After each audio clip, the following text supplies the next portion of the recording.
Student, তোমরা যারা ক্যালকাটা ইউনিভার্সিটির আন্ডারে সেমিস্টার 5-এর ছাত্রছাত্রী আছো এবং তোমাদের ইতিহাস সাবজেক্টে অনার্স আছে, তোমাদের জন্য আজকে ক্লাসটা খুবই গুরুত্বপূর্ণ।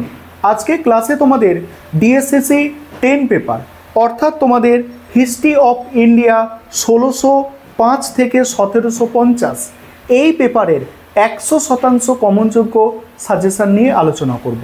এর আগে আমি তোমাদের ডিএসসিসি 9 থেকে ডিএসসিসি 12 পর্যন্ত 4টি পেপারের সিলেবাস আলোচনা করেছি এবং তোমাদের প্রথম যে পেপারটি আছে 5th সেমিস্টারে ডিএসসিসি 9 পেপার, সেই পেপারের সাজেশান অলরেডি তোমরা পেয়ে গিয়েছো। আজকে তোমাদের ডিএসসিসি 10 পেপারের 100% কমনযোগ্য সাজেশান নিয়ে আলোচনা করব এবং তোমরা জানো তোমাদের কোয়েশ্চেন প্যাটার্ন, তোমাদের 20 নম্বরের প্রশ্ন 3টে অ্যান্সার করতে হয় এবং 5 নম্বরের প্রশ্ন 3টে অ্যান্সার করতে হয়। আর তোমরা যারা ইংলিশ ভার্সানের স্টুডেন্ট আছো, তোমরাও আজকে ক্লাসটা দেখো, কারণ সাজেশানটা তোমরা ইংলিশেও পেয়ে যাবে। চলো আমি স্ক্রিন রেকর্ডের মাধ্যমে তোমাদের সাজেশানটা আলোচনা করছি, তোমরা দেখে নাও। আর আরও যে দুটো পেপার তোমাদের বাকি আছে, 11 পেপার এবং 12 পেপার, যত তাড়াতাড়ি পারি এই দুটি পেপারের সাজেশান তোমাদের আমি দিয়ে দেব। এবারে তোমরা ডিএসসিসি 10 পেপারের সম্পূর্ণ সাজেশানটা দেখে নাও। তোমাদের ডিএসসিসি 10 পেপার পড়তে হচ্ছে হিস্ট্রি অফ ইন্ডিয়া 1605 থেকে 1750 পর্যন্ত।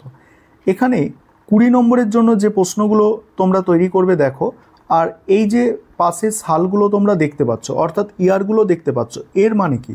এর মানে হচ্ছে তোমরা যে সিসিএফ সিলেবাসটা পড়ছো, সেই সিসিএফ সিলেবাস আগের যে সিলেবাস ছিল সিবিসিএস সিলেবাসের সঙ্গে ম্যাচ করছে এবং যেগুলো ম্যাচ করছে সেখান থেকে কোয়েশ্চেন পেপার তোলা হয়েছে প্রিভিয়াস ইয়ার্স থেকে, যাতে তোমরা বেশি কমন পাও।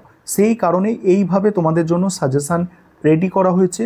তোমরা সম্পূর্ণ সাজেশান দেখো এবং এখন থেকে নিজেদেরকে পরীক্ষার জন্য প্রস্তুত করো, কারণ সামনেই তো পুজো আসছে, তোমাদের প্রত্যেকেরই একটু পড়াশোনায় বন্ধ থাকবে, সেই কারণে এখন থেকে একটু ভালো করে দেখো। প্রথম প্রশ্ন, মুঘল ইতিহাস পুনর্নির্মাণে স্মৃতিকতার অবদান আলোচনা করো। একদম মোস্ট ইম্পর্টেন্ট প্রশ্ন, তাই জন্য এখানে অনেকগুলো স্টার দেয়া। বিদেশি বিবরণের গুরুত্ব আলোচনা করো। পরের প্রশ্ন, শাহজাহানের মধ্য এশিয়ার নীতি আলোচনা করো। জাহাঙ্গীরের প্রধান রাজনৈতিক সাফল্য কী ছিল? পরের প্রশ্ন, মুঘল স্থাপত্যের অনন্য বৈশিষ্ট্যগুলি আলোচনা করো, অর্থাৎ মুঘল স্থাপত্যের বৈশিষ্ট্য। ঔরঙ্গজেবের ধর্মীয় নীতি আলোচনা করো। ঔরঙ্গজেবের রাজপুত নীতি কিভাবে ব্যাখ্যা করবে?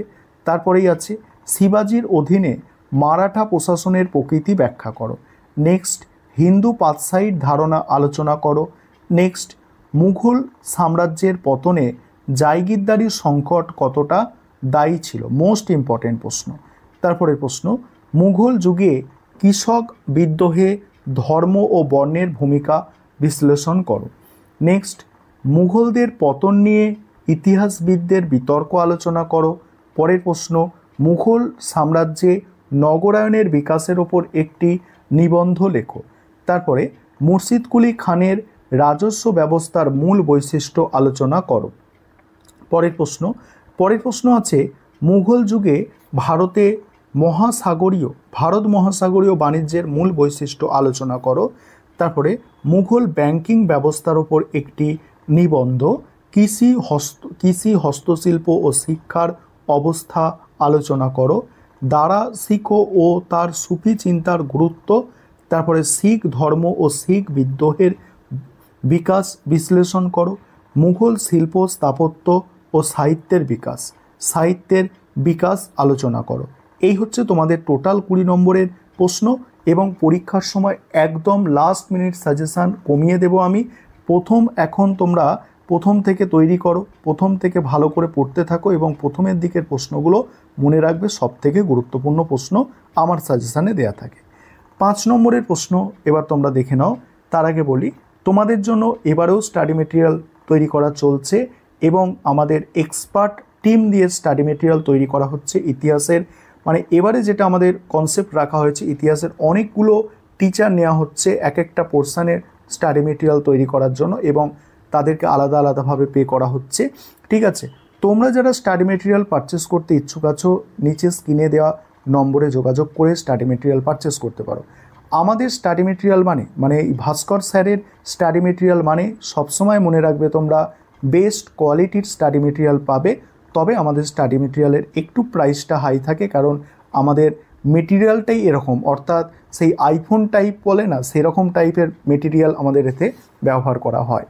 যাই হোক, তোমরা দেখো এখানে 5 নম্বরের প্রশ্ন, মুঘল ইতিহাস পুনর্নির্মাণে ফার্সি উপাদানগুলি। পরের প্রশ্ন, বিদেশি ভ্রমণ বৃত্তান্তের গুরুত্ব।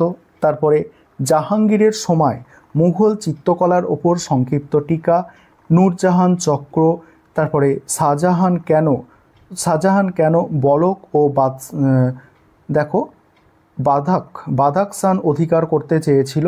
শতনামী বিদ্রোহ। পরের প্রশ্ন, চৌথ ও স্বদেশমুখী, দারাশিকো ও সুফি চিন্তা, জিজিয়া কি, দাক্ষিণাত্য ক্ষত কাকে বলে, জাগিরদারি ব্যবস্থা কি, জমা ও হাসিলের পার্থক্য, মুঘল যুগে নগর কেন্দ্রগুলির উত্থানের কারণ। তারপরে আছে দেখো, মুঘল ভারতে কারখানা বলতে কি বোঝো। নেক্সট, মুঘল যুগে প্রযুক্তির ওপর সংক্ষিপ্ত টিকা, মুঘল যুগে বাংলায় বৈষ্ণব সাহিত্য। তারপরে শিখ কৃষক বিদ্রোহ, ভারত মহাসাগরের বাণিজ্যে ডাচ বণিকদের ভূমিকা, হায়দ্রাবাদকে উত্তরাধিকারী রাষ্ট্র বলা হতো কেন। তারপরে নিজাম উল মুলক হায়দ্রাবাদ রাজ্যকে কিভাবে সংহত করেছিল। এবার তোমরা যারা ইংলিশ ভার্সনের স্টুডেন্ট আছো তোমরা সম্পূর্ণ সাজেশান দেখো, আর আমাদের স্টাডি মেটেরিয়াল ইংলিশ ভার্সনেও কিন্তু অ্যাভেলেবেল থাকে। তোমরা জানো যে তোমরা 4th সেমিস্টারে অনেকেই ইংলিশ ভার্সন নিয়েছো এবং তোমরা দেখেছো যে আমাদের সাজেশান কিন্তু 100% কমন থাকে, 100% কেন তারও বেশি কমন থাকে। আর স্পেশাল যে পেপার জিনিসটা তোমরা পাবে, মক টেস্টের একটা দুটো সেট তোমাদের কিন্তু ওই স্টাডি মেটেরিয়ালের সঙ্গে প্রোভাইড করা হয়, যেখান থেকে প্রায় হুবহু কোয়েশ্চেন মিলে যায়। ঠিক আছে, এই ছিল তোমাদের এই ডিএসসিসি 10 পেপারের সম্পূর্ণ সাজেশান। এগুলো দেখে তৈরি করো।